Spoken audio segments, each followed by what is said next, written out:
Ja, altså dette er jo, utgangspunktet er jo en svensk filmtrilogi som heter Sanger fra annen etasje, Du levende og En due satt på en gren og funderte på tilværelsen. Roy Andersen som har laget de, han filmer de i totaler, altså i store bilder.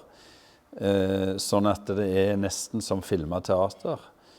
Og det var derfor jeg fikk ideen til å lage en teaterversjon av disse 3 filmene da. Jeg gjorde et utvalg av scener eller sekvenser fra disse filmene, 41 stykker, og så har jeg da blandet de sammen sånn at det er blitt en historie. Altså det er veldig gjenkjennelig, men samtidig så er det ganske absurd, men livet er jo absurd på mange måter. Og så er det en veldig fin form for absurd humor, synes jeg. Det er masse humor i det.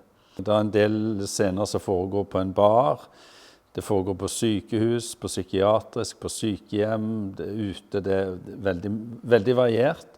Både i innhold og i form, og så er det veldig mye humor i det. Jeg satte jo opp forestillingen i Stavanger for 2 år siden, og da hadde vi en ganske mye større scene. Da hadde jeg også 21 skuespillere, nå har jeg 9. Det er jo 80 roller, så det er ganske mye skift. Men det fungerer, og jeg synes jo skuespillerne her gjør en fantastisk jobb. Det er en rar opplevelse, en spesiell opplevelse, men samtidig så tror jeg det er mye i disse rare scenene som er gjenkjennelige, at vi kan kjenne igjen våre egne liv og kanskje få et litt nytt perspektiv på livet.